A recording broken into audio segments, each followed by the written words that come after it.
बिस्मिल्लाहिर्रहमानिर्रहीम। अस्सलाम वालेकुम व्यूवर्स, मैं हूं शेफ़ मारिया और आज मैं आप लोगों के लिए बहुत ही मज़ेदार सी फ़्रेंच फ्राइज़ की रेसिपी लेकर आई हूं। आज मैं आप लोगों को सिखाने जा रही हूं कराची की मशहूर अंडे वाले क्रिस्पी फ़्रेंच फ्राइज़, जो कि बहुत ही मज़ेदार बनकर तैयार होते हैं और ये कराची में काफ़ी ज़्यादा फेमस हैं क्योंकि ये बनते ही इतने मज़ेदार हैं। तो चलिए आइए वीडियो स्टार्ट करते हैं।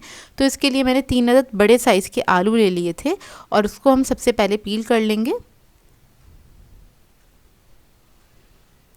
इसके बाद इसकी हम कटिंग करेंगे इस तरह से।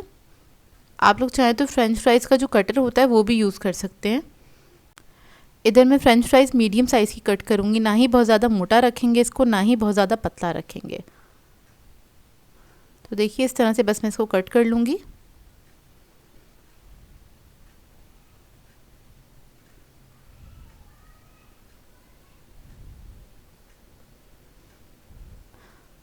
अब जब आलू कट हो जाएंगे तो उसके बाद हमें चाहिए होगा 1 कप के बराबर मैदा।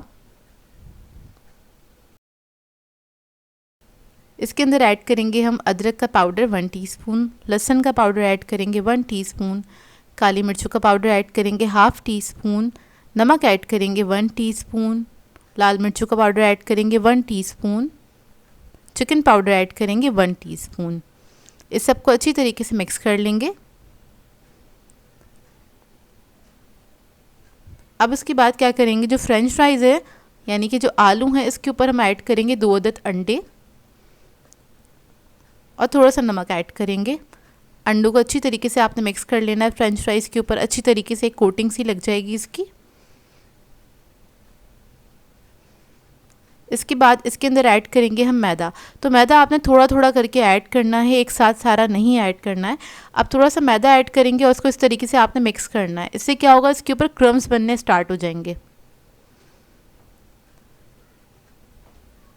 थोड़ा सा मिक्स करेंगे, दोबारा से ऐड करेंगे। तो मैदा मैंने 3 हिस्सों में ऐड किया था।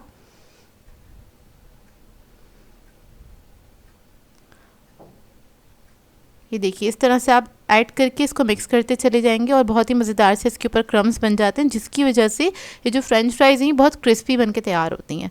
अब इसको आपने गरम तेल के अंदर फ्राई कर लेना है।